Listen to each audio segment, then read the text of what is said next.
Yo, yo, yo, yo, yo, what up, what up, what up?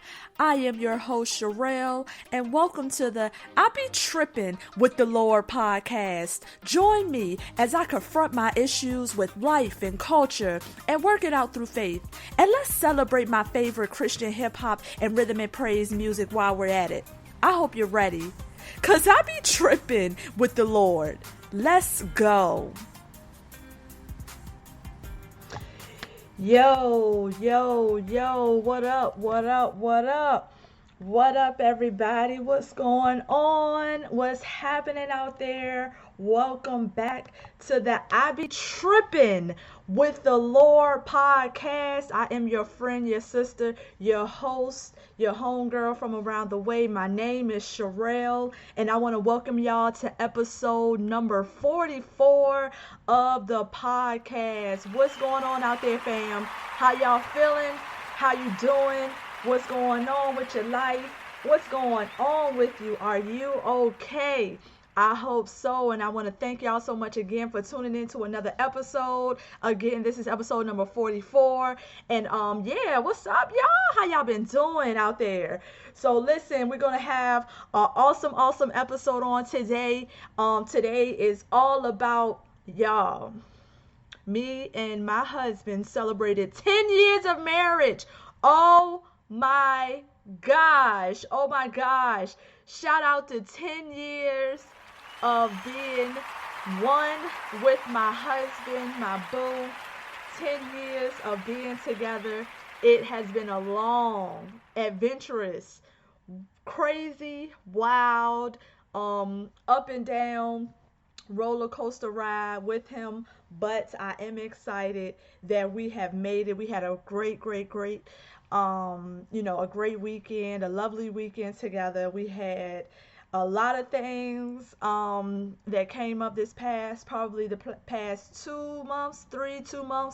We've been going through a lot, and I'm gonna talk about it today. I'm gonna talk about some things that I've learned, and yes, y'all. So again, I want to thank y'all so much for tuning in. If you are watching on YouTube right now, make sure you like, make sure you comment, and make sure you share with anyone that you think would enjoy this space, will enjoy our time together. Also, if you are listening to the audio, maybe you're listening on Spotify, Apple Podcast, or wherever you're streaming the audio episode. Shout out to you.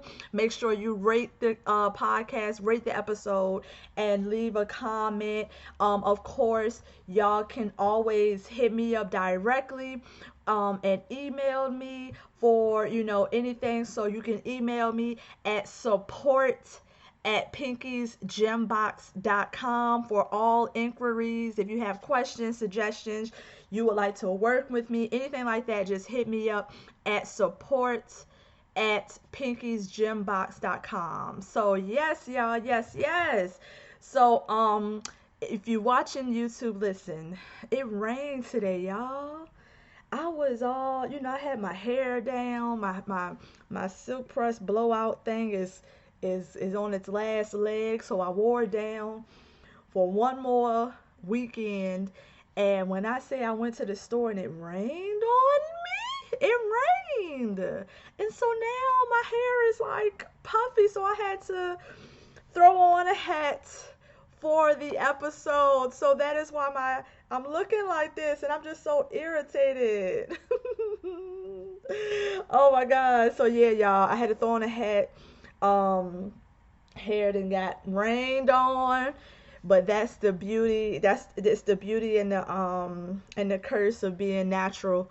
The water touched the hair, and it's a fun thing. It's so relaxing when you're natural and you don't have to worry about your hair being rained on. But when you try to wear it straight and that weather ain't right, took this straight on out the game. So that's why I got this hat on. I had a skull cap, but they didn't lost my skull cap, which I was mad about. So it's messing up my whole outfit, but it's all good. I'm gonna just roll with what I got right now. I'm gonna roll with this. I might end up just pulling my hair out and putting it up, because it's not doing what I need.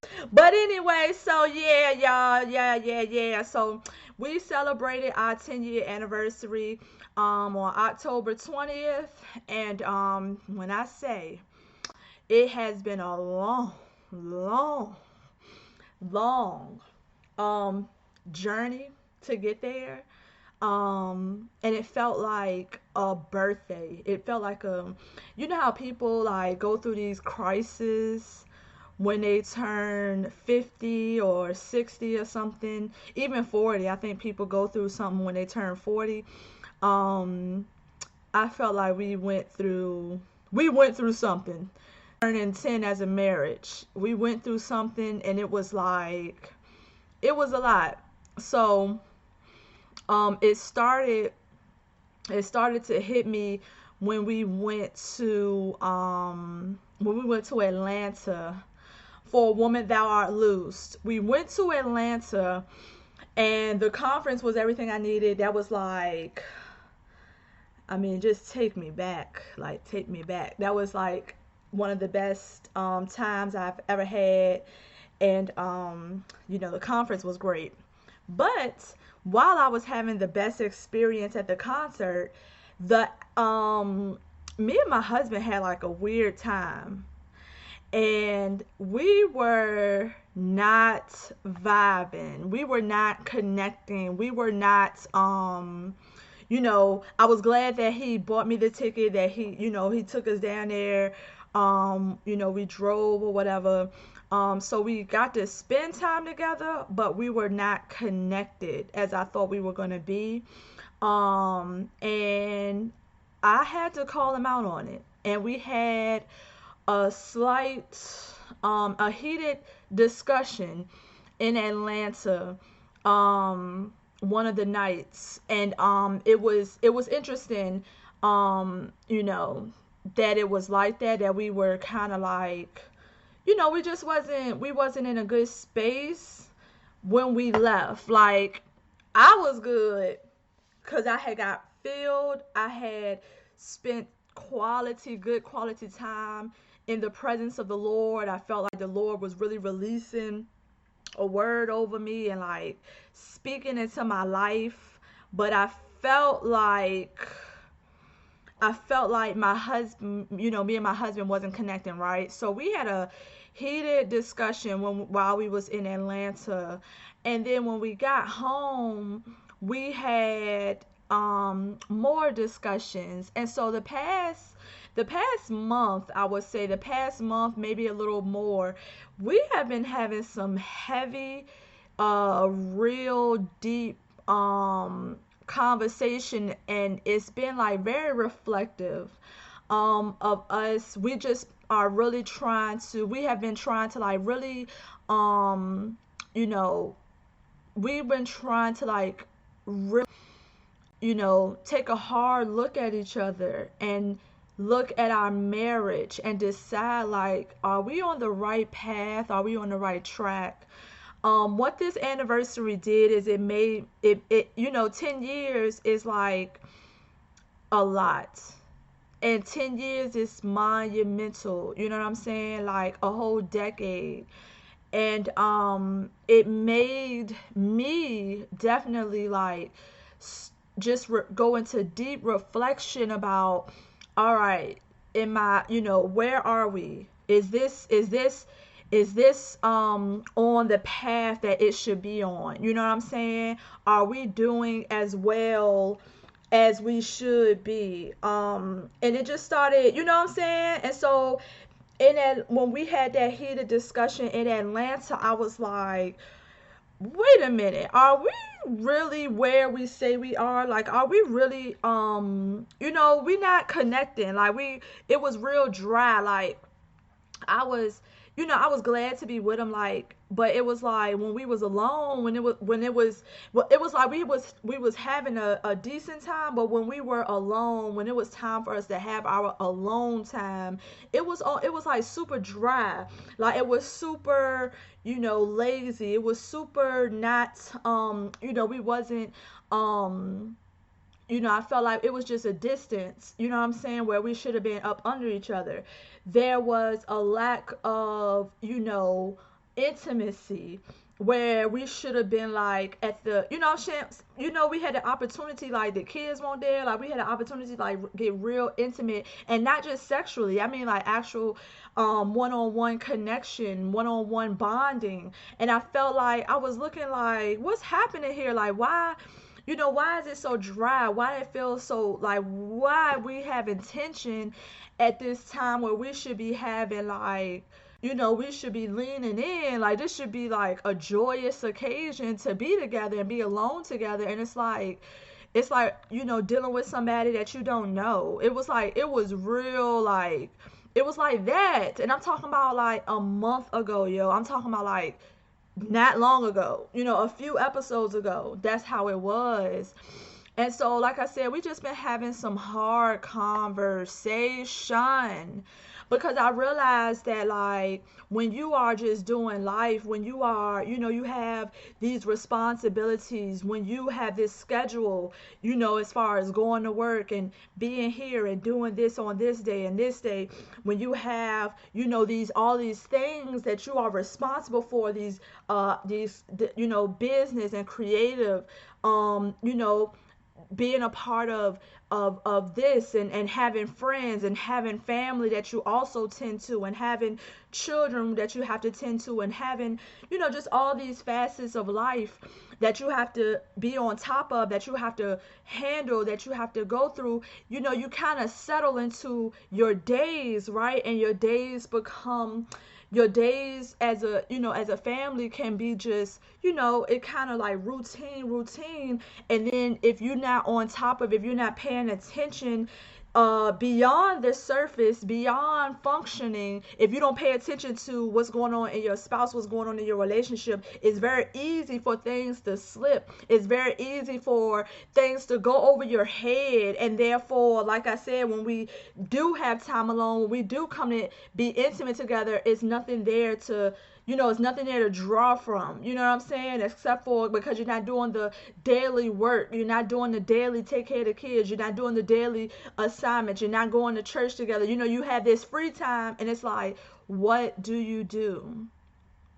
And in my reflections, it was so weird because I realized like we had went, thank God, we made it through the pandemic, where the pandemic was hard on a lot of couples because of that, because life had stopped, people had to come together, and you realize this person that you have in your space is not really, what I'm saying, who you thought they were, or y'all are not connecting, not able to build the way you thought you were. You know what I'm saying? Once you stop and really look at the deeper things of each other, you know what I'm saying, different things that people went through during the pandemic, and so there was a pandemic divorce. But in 2020 for us, our marriage like was at its, what, it got better, it got so much better. It was beautiful. The 2020 year for us was, though we were mourning with others, and crying with others, and sad for the world, and sad for others that went through it hard. Thank God, in our family, we actually, we survived the pandemic without any hard, any close losses. And in 2020 we didn't lose anybody. And so, in from what I remember, we didn't lose anybody close, and our parents made it through 2020, and our loved ones made it through 2020. And so, and I just remember us, coming together and bonding and having a good time together, and like being friendly. Like, it was like fun times, and we loved each other, and we enjoyed each other, and we never were like, oh, I can't stand to be around my family. Like, it was more like, I'm glad that we got this time to, like, we don't have obligations. So I remember 2020 being a good year, and then I remember the top of 21 being a good year, and we like went on our first big vacation to Vegas, and we, what I'm saying, that was like a big deal. That was my husband's first time getting on a flight and all of that stuff. So like we shared those moments, those first time. That was our first time going to Las Vegas. Like, it was like a special moment. But then when we came home, I remember in 2021 we lost my father-in-law. We lost my husband's dad. And that hit us hard. And that's when things started to like look very, those were the time when things started to look dim, as things started to look, blurry, like, oh man, like what's happening here? Are we gonna, it started to look, very, it was like, whoa, you know what I'm saying? When that happened, that was like a huge blow to our family. And so that was a whole moment when that happened, when that tragedy struck us. That was like, that hit us as a marriage, because my husband went, he went through, he was grieving real bad, and he almost like kind of checked out of life and was kind of like numb to life. And it affected our marriage, because for, at first it was cool, I understood, but then it started getting lonely and it got real quiet. And that's when we was doing the roommate thing, and I was like, oh, he done checked all the way out. I don't know if I'm, what I'm saying, I don't have a, I'm I don't have a husband right now. You know what I'm saying? I don't have nobody to tend to. I don't have nobody, I don't have nobody to tend to me. You know what I'm saying? So that was very, my earring is driving me nuts. But yeah, that was one of the things that was like a blow, but we overcame it. My husband started therapy. We had a lot of talks and a lot of discussions where we were able to discuss like, yo, let's get some therapy for you, so that way you can, you can begin to heal, you can begin to deal with the loss of your father, because I know that's a huge blow to our lives. And I don't, I want you to be able to get healed, be able to grieve correctly and get what you need, you know what I'm saying? And so that was important, that he started therapy. And so as he started therapy, we started healing, we started getting better, we started coming together again. And I was realizing that, okay, I need therapy too. I need to get myself together too. And so 2022 was a decent year, but it was interesting. Like, it was these highs, and then it was these low lows that made me feel like, oh, we're not about to do this. And so approaching the anniversary, I started to have like just these reflective thoughts, and definitely thinking about the future. And I know that sometimes when you start overthinking about the future, that can bring anxiety, and that can bring tension and like fear, and all of that to your processing. And what I realized is like, it just, I was like, we need to do an evaluation. You know what I'm saying? The Lord said at the top of this year that he was changing my appetite. That's what I heard him say specifically to me, that he was changing my appetite. And I began to wonder, was my palate changing? And therefore, I was not in the right marriage, or I wasn't, I had settled into this marriage that maybe was not for me, not what the Lord wanted for me. And that question was, it was just starting to. And when we went to Atlanta, and we was like, I'm like, what the heck? Like, we didn't been through all this life together. We didn't, what I'm saying? We're supposed to be like, we have a level. I thought we came over, we had a level of understanding about, what I'm saying, us being together, us staying together. So why in Atlanta did it feel like, I'm down there and I'm having the time of my life, but why it seemed like this part of my life is off and broken and not right? And what does that mean? You know what I'm saying? And I began to like, I just started reflecting and asking some real questions, like, what we doing? Like, what are we doing? Because I don't want to, I'm grateful for how far we came, but I am very aware that this ain't gonna last too much longer this way. And that's the thing about marriage that I wish somebody would have like explained to me. Um, because when I got married, how you have these, so I had an idea of who my husband was going to become, has become. I had an idea of who his true self. I sensed that when we first got married. I sensed who he was supposed to be without all of the issues of life, and without all of the trauma, and without all of the thuggery and the bull crap, you know what I'm saying, that he was living. I sensed the inner person of him. Like, I was like, this dude is a leader. This dude is different. This dude is strong. This dude is super wise. Like, he's beyond his years. He got sense in ways that I wouldn't think. He said stuff that I don't expect to come out of his mouth. Like, I was sensing a version of him that he was not portraying to others, and I got to experience the sides of him that he was not ready to share with the world for the sake of saving face, for the sake of having his reputation, for the sake of whatever, you know what I'm saying, that he was the sake of survival, that he had this persona on, and he was living in a way that was not the essence of who he was internally.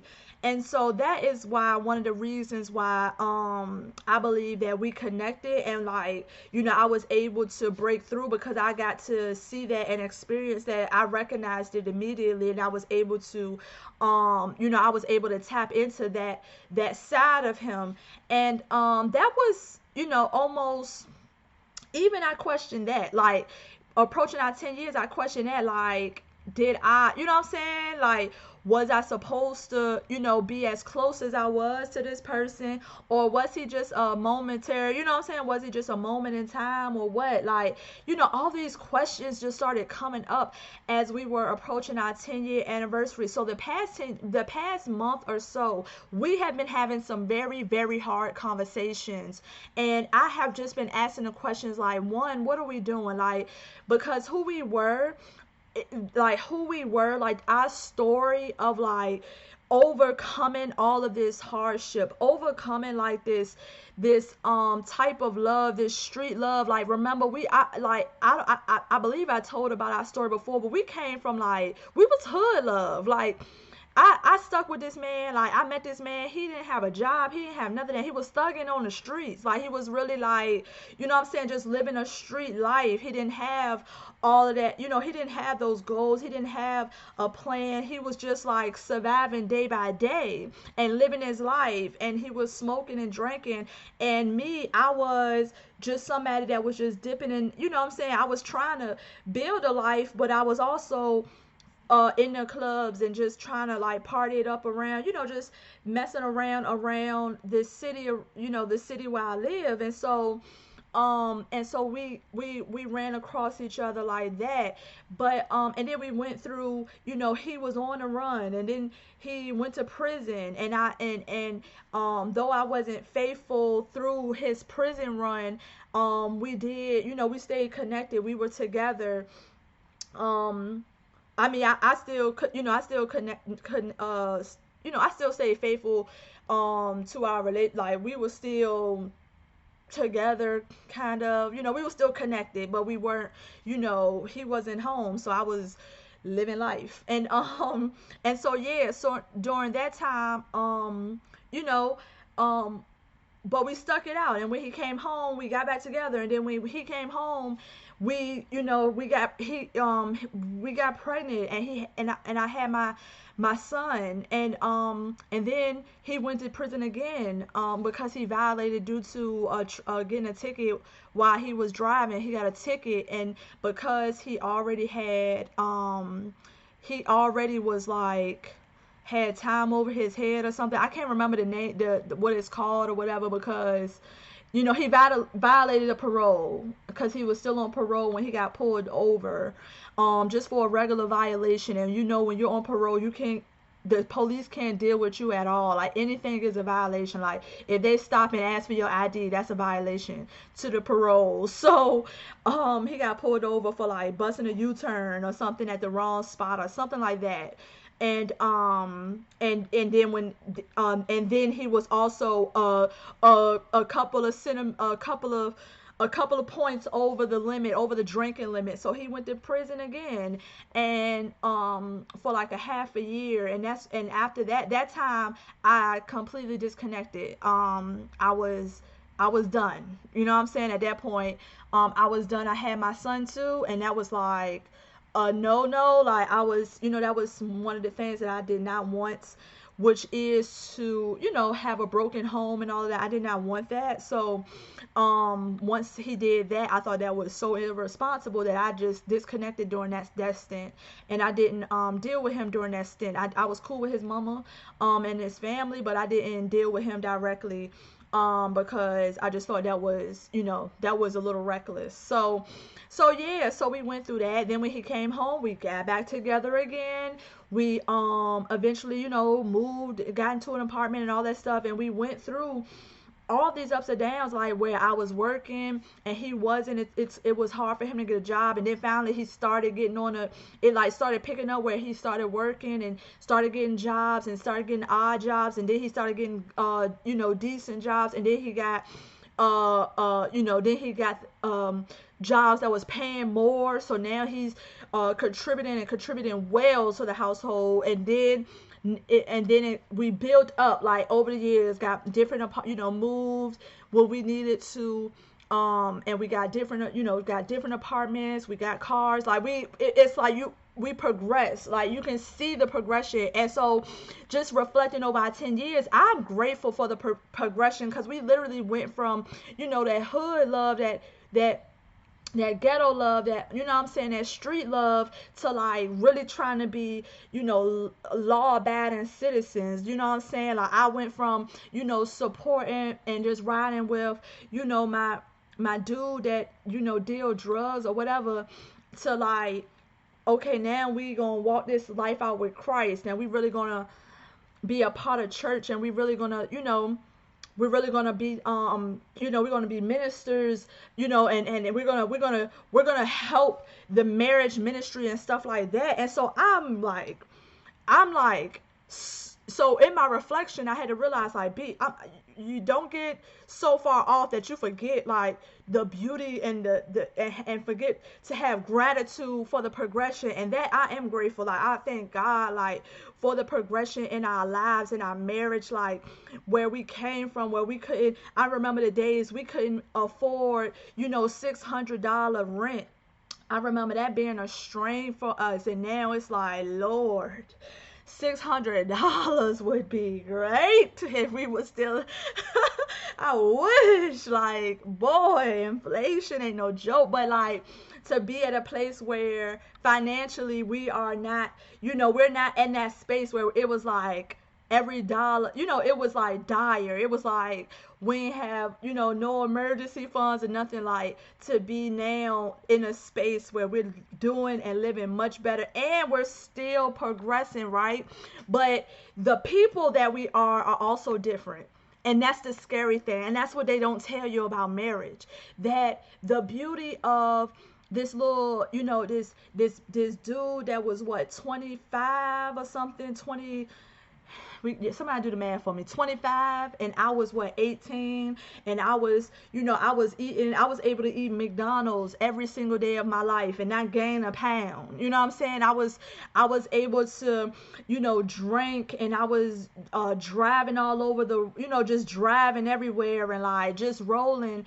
And I just was so different than the 34-year-old that I am today. And I'm like, I look at myself now as 34 years old, and I'm like an old soul. Like I literally am like, I have completely, like, I'm just a changed woman, and I'm really, I'm really walking into my womanhood. And so the person that I was at 18-year-old is not to be, I can barely stand it. And so when so it triggers me to be like any type of just anything that feels like trying to resurrect that 18-year-old. It irritates my soul. And it's annoying. You know what I'm saying? And that's the thing about marriage, because sometimes you want, sometimes you want a version of your spouse that is no longer here, like the part of your spouse that may have, attracted you or kept you at one point is not who they are years later. And so when you look at the person that they are 10 years later, you have to make a decision again. Is this like, am I able to handle this person, this version of the person that I love, the person that I married, the person that I committed my life to? Can I handle who they are becoming? And are they becoming a new version of themselves for the better, or are they becoming worse? You know what I mean? And for me, like, while we were progressing and coming better, I feel like we were stagnant. Like, are we getting stagnant? Are we getting comfortable? Is this it? Like, you know what I'm saying? As a woman, there are things that I require. And I'm not going to apologize for needing more. I'm not going to apologize for wanting more out of life. And I feel like, a lot of times when you come from, a certain background, or you just, when you are grateful to just be alive, to somebody that always planned to be alive, that's not enough. You know what I'm saying? So we were clashing. My husband is very low maintenance. My husband is very, like, he's just grateful to, be above ground. He's grateful to he's grateful to not be behind bars. He's grateful for, being able to buy a steak whenever he wanted. Like, he's grateful for being in the house with his sons, like, to be under the same roof with his sons. He's grateful, like, the small things satisfy him. And what, the clashing is that for a girl that don't come from that background, that's like, all of that I just named is the minimum. And I'm grateful for, but it's the minimum of what I believe that life has for me to experience. And so we were clashing, you know what I'm saying? Because I'm like, more, please. Like, like, more? Like, you know what I'm saying? Like, you know what I'm saying? And one of the things I had posted on Facebook, I was saying, like, it used to be so lovely to, like, go to McDonald's every day and get me a cheeseburger, a fry, and a caramel sundae. Like, that was me and my husband's little thing. Like, you know what I'm saying? Or he'll just have that for me almost every day. Like, you know what I'm saying? And that was, like, special. Today, I don't even like McDonald's like that. I don't even eat. You know what I'm saying? I don't even be checking for a McDonald's meal, like, almost ever, except for, like, a fry when maybe if I'll get some fries when I'm out and about. Like, I haven't had one of their Sundays in years. Like, you know what I mean? Like, I don't even eat McDonald's like that no more. You know what I'm saying? I barely take my children to McDonald's. And so that don't even satisfy me no more. That's like nothing. And that version of me that was so satisfied, so pleased with that, is completely dead. It's gone. And so we were clashing. Because I think he was coming to the realization that girl, it really is dead, and I can't even, you know what I'm saying? Every little piece of her that I tried to hold on to is gone. And this woman wants to, you know what I'm saying? She's talking about going to Turks and Caicos. You know what I'm saying? I don't even got Turks and Caicos money yet. But, you know what I'm saying? I'll be having talks about where I'm trying to go. I'm looking like what we got to do to get there. What we got to do to get to take Turks and Caicos money. Like, I want to see more of this world, more of life. You know what I'm saying? And I feel like, that is, you know what I'm saying? I really want to do that with, you know what I'm saying? I really want our marriage to experience things beyond, our walls in our household. I want us to be able to say that life, we learned so much of life outside of, our city, our state. Like, I want to be able to experience, more cultures and more, I just want to experience life and do different things and try new adventures, and I want to do it with my spouse, you know what I'm saying? And so it was just like we was reflecting on what that means. And then just with the daily things, sometimes you get comfortable, sometimes you kind of let stuff go over time, and then you realize you let it go and then it piles up, and to the point where it's like, why is this pile just sitting here in our lives? Like, let's do something about this pile so that we don't have this, this block in our lives. Like, let's do something with this pile. And that's where the tension was. It's these different types of piles that was built up in our lives, and everybody just kept walking past the pile. And I'm like, man, we walking up on 10 years and we still got a pile sitting here that nobody wants to touch. Like, what we gonna do? And I'm saying that metaphorically, like, you know what I'm saying? I'm saying that kind of metaphorically, like these piles that's just all around our house in our lives. And it's like, when we gonna actually sweep this pile up and get it out of our life, like, for real? So yeah, so we had to have some hard conversations, yo, and it got really rough, like, to the point where we were like looking at separation ourselves. Like, we were really looking at um I was serious about not doing another 10 the same. Like, what we did before, we that was great, that was excellent, that was wonderful. But I believe for me and my husband that God is calling us to a higher standard of living, and that not talking about finances and the outside. I'm talking about the inner persons, the inner parts of who we are. And I believe that what as God is like trying to prepare us and set us up, that we have to be surrendered to the process, and we have to be disciplined in the process and make sure that we are actually becoming who God is working in us to be, and that we follow his voice and follow his leading and live a life of obedience, not just independently but as a marriage. And that means in how we honor each other, how we take care of each other, how we take care of our children, how we contribute to the household. And so I'm challenged to like really be, and the serious thing about it is there was a motive in me, and I must admit there was a motive in me to like, because we have been the couple that have overcame these things and like actually witness the hand of God, like witness the move of God in our lives. Like, we've seen God do things for us, like literally, like pay our rent. We've seen God like open up doors for us. We've seen God like speak to us, and like, we've seen God do like some really great things in our marriage.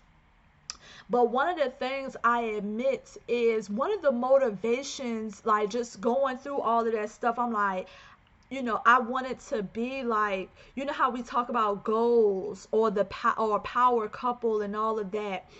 And I really wanted to do that. Like, I really wanted to be like a power couple, and I wanted to tell our story. I wanted to write I want us to write books about it. And I do feel like that's a part of our, that's just a part of what God is like leading us to do eventually. But it was like one of the motivations was like, we just wanting to be that it couple, that example that God has placed amongst our people, so that we can be an example. Like, yeah, your marriage can be really bad, but with God everything can be turned around, everything can change.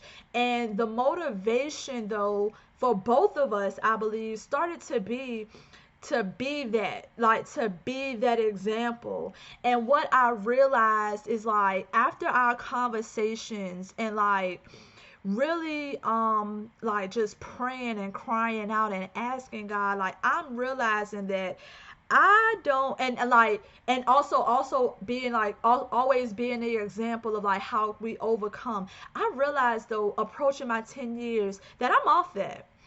I could care less. Like, I'm off trying to prove who we are and what our marriage means. Like, I'm off that. I am off that. And one of the things, like, I was, it was like hard to make a decision about, separation is because it was like, man, if we do this, we gonna let and I mean, we've had multiple conversations over the years about separating or divorcing. Like, we had these conversations over the years. Like, it's been multiple conversations, to be honest. And one of the motivators to keep us together is like, we would disappoint so many people.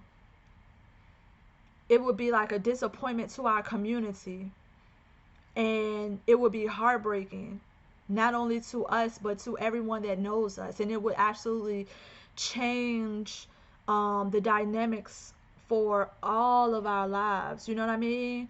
And that was one of the motivations that kept us together. But as I approached this 10 years, and as we started having some real conversations, when I say I began to let that go, I really had to let that go. I let that go. And I don't feel no more like the responsibility of like trying to hold up an image is off. Like that's done. So who we were, you know what I'm saying? I let me try to explain it better. So I really want, like, it was almost like wanting to, just wanting the approval and the validation that our marriage is supposed to be, you know what I mean? But it was like from people. And I wanted that validation from our community, and I enjoyed that validation from our community that, we were supposed to be together, and we were a great couple. Like, I enjoyed that validation. But as we begin to have conversations about our lives and have conversation about where we were going, I realized that I could care less about that validation. Because at the end of the day, like my goal is not to like be propped up as this wonderful couple that God uses and God moves in their lives, and God, like, I don't want to be that no more. Like, that's not my motivation no more. Like, I'm off that. I'm so off that. Like, I could care less about that. I want to live inside out. Like, I want the inner me to drive everything that's on the outside of me. Like, I don't want to no longer, like, I don't want to portray an image. I don't want to like be somebody's goals. I don't want to like that's like, I don't want to do that no more. And I realized like lifting that pressure off has set us free, set me free for sure. Because I really it's important to me, it's important to me, how people perceive. But I want to please God more than anything. I want my marriage to please God. And if that doesn't look like the books that, the if it doesn't have that picture perfect book scene, and if it's not, if you know the pictures and the trips and all of that, and writing books together and all that, if we don't have that, but we have a good marriage where we're actually in love, where we have a good marriage where our sex is actually excellent, where we have a good marriage where our kids are actually being blessed because we're together and not traumatized because we're together, if we have a marriage that can actually pour into people, not because we're some grand people that like just know it all, but because we've actually sat in the presence of God, we've heard from God, we've learned from God, we've actually moved with God, we move out of, like, I want the real deal. And I say, I have approaching this 10 years have made me realize, like, yes, I'm not saying that we've been faking the funk, but it's easy to fall into the trap and to like make your motivation be something that is not, you know what I'm saying? Like, to strive to be something, but not really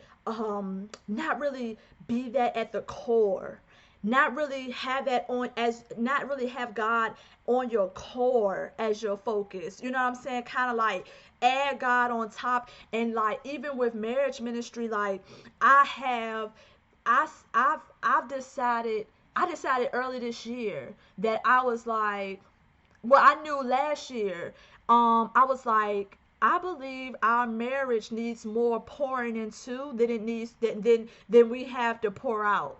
I believe we need to sit under some more teaching as a marriage before we give, we start giving so much um advice as marriage. I realized that we needed to live some more life as a married couple before we start. For the people that are coming into our ministry, we haven't lived that much life and like experienced that much to be able um to be a solace for them to come to, like, and really give themselves. And I know, what I'm saying, I'm not saying everything got to be perfect, but I really, what I'm saying, I'm just like, I'm sensing that this shouldn't be like, marriage ministry shouldn't be this hard. And the reason that it's hard is because we're not tending to our own marriage. And the marriage, your own marriage, is your first ministry. So when you don't tend to that, everything else is bleak and gets dark and gets like rough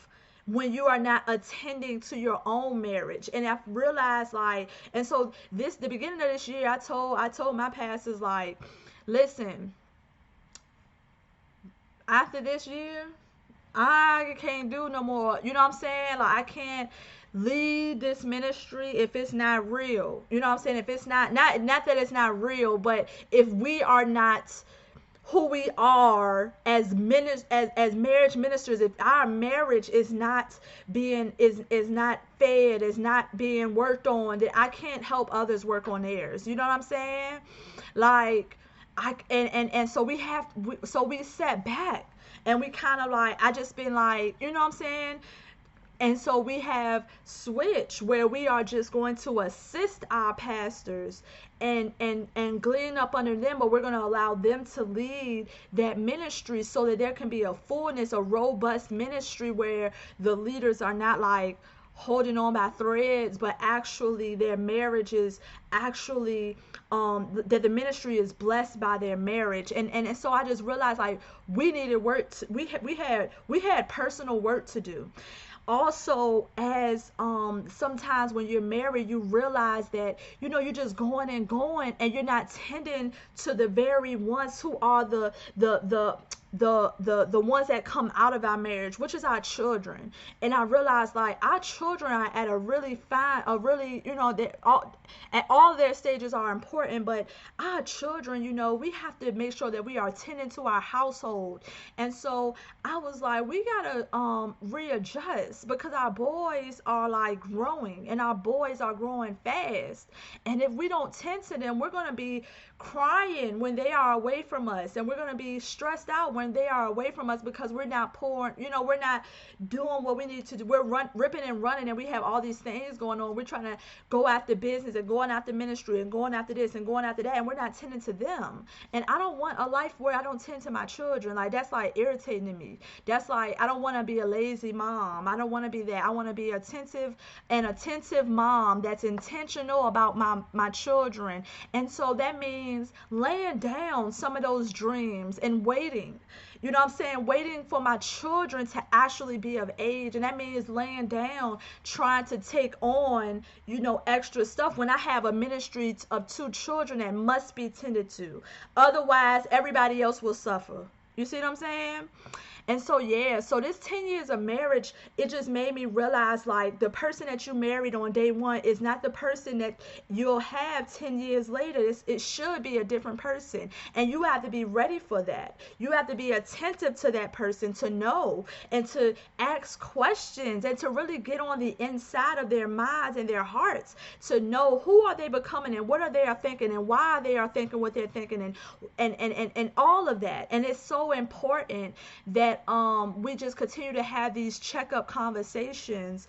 And so finally, we had a wonderful anniversary. Again, Atlanta was a part of the anniversary celebration, a trip. Even though it didn't go well, it was a part of our anniversary celebration. Then we went to a conference, and we went to this conference in South Carolina, with our church, and we use some of that time to like celebrate and love each other. And that also went wrong. That also went bad at one point. And so this weekend we actually had a good time and it went well, and we did a couples massage, which is why y'all never told me about self massages. Like, I underestimated how like self-care, get a massage. Like, what? That massage was excellent. It was everything that I needed. I felt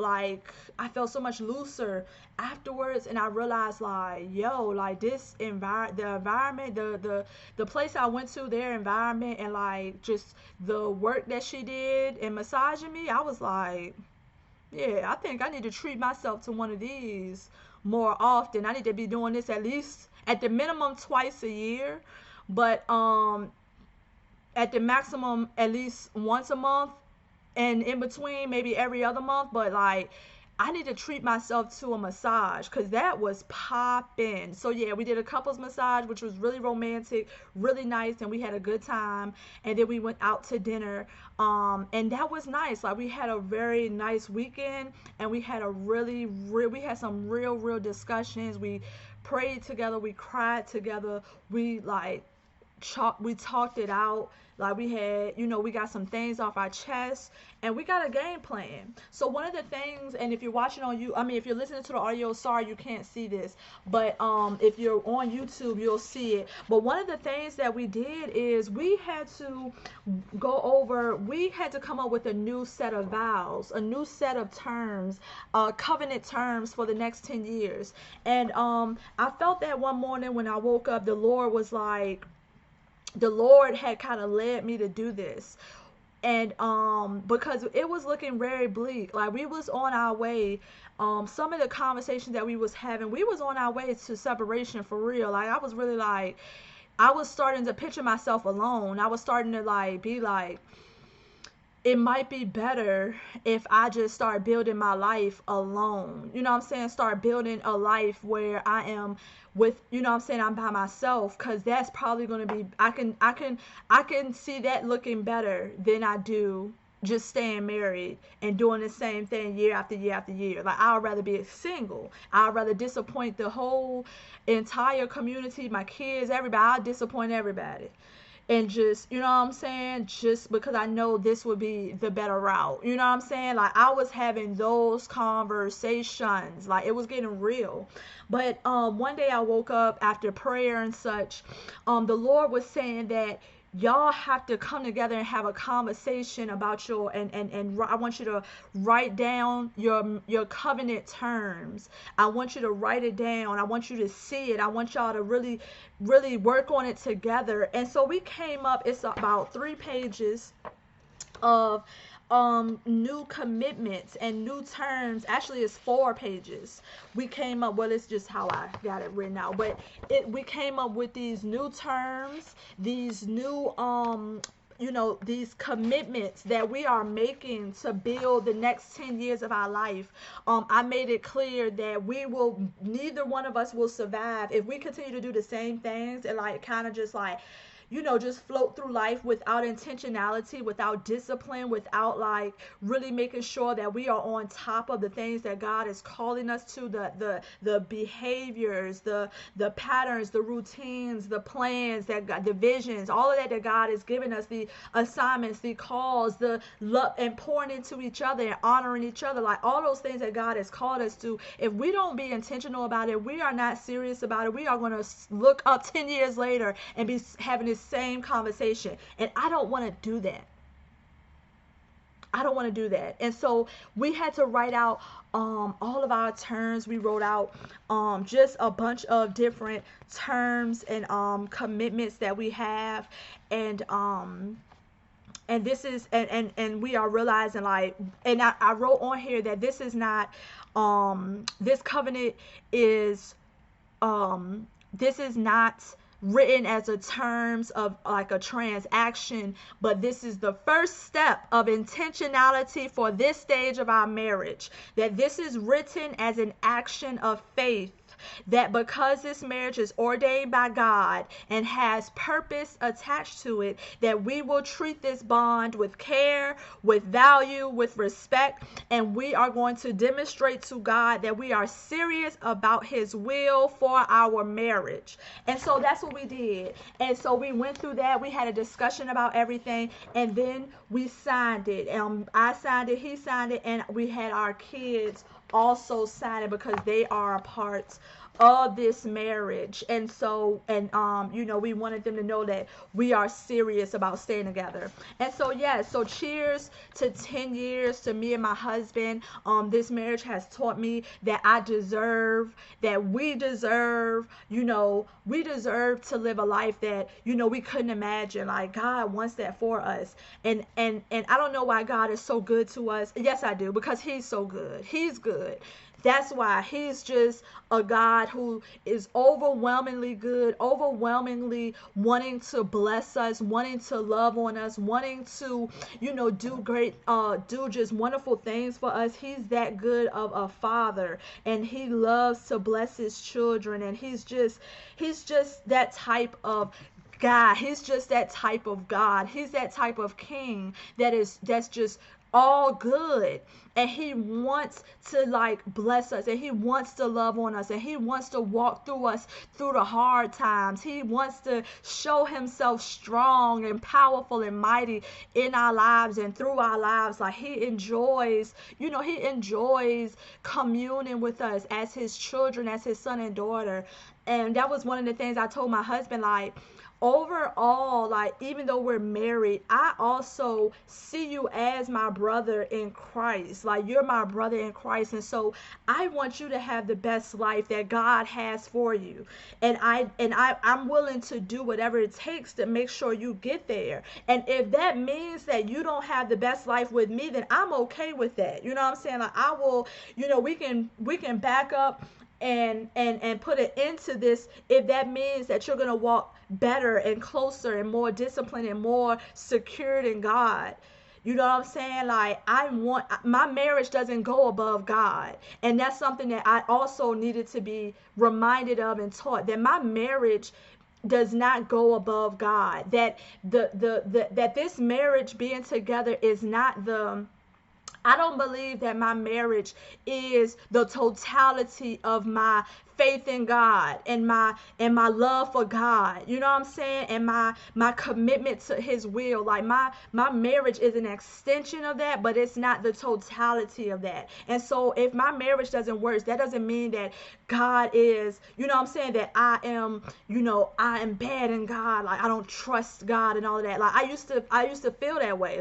But I don't feel that way no more. I feel like I'm willing to do whatever it takes for God to get glory from my life. And if my marriage does not give glory to God, then I'm willing to say goodbye to the marriage, because I don't want to be in a marriage that's miserable just to be there, just to be loyal. I want to be in things that glorify the Lord. I want to do things that's excellent in glorifying the Lord. You know what I'm saying? And if my marriage is not excellent to glorify the Lord, then I have some questions to ask. I have some things to reevaluate. There's some things we have to do, and we have to shift and move. There's some questions that I have to ask God, and that's what we did, yo. And so cheers to 10 years. I'm excited for the next 10 years, and I hope this is a turning point, and that, next year we'll look completely different, and we'll be completely different. You know what I'm saying? I want to continue to see the progression of God, and I want to eventually, I want to leave this world knowing. I want evidence all through my life that the Lord's will was done as best as it could be done, and my marriage was a part of that. So yeah, y'all. Yeah, I know that was a lot. I know it was a lot, but I hope this episode blesses people and just make you think, make you talk to your spouse, make you go to your spouse and have the hard conversations, and just keep us in prayer, yo. Keep us in prayer as we continue forward, and we will keep you in prayer as well. So y'all, I love y'all so much. This was an hour-long conversation, but I now have to go. So y'all have a blessed and wonderful time. I will see y'all on the next episode. I love you so much and praise God for you. Again, if you have any questions, any thoughts, just email me at support at pinkiesgembox.com. And I thank you so much for tuning in on this time. Y'all take care and have a blessed rest of your week. All right, bye. Yo, before you leave, I want to remind you, if you enjoyed this episode, make sure to follow me on Instagram, Facebook, and TikTok at Pinky's Gem Box. And make sure you share and leave a comment. I love y'all. Talk to you later.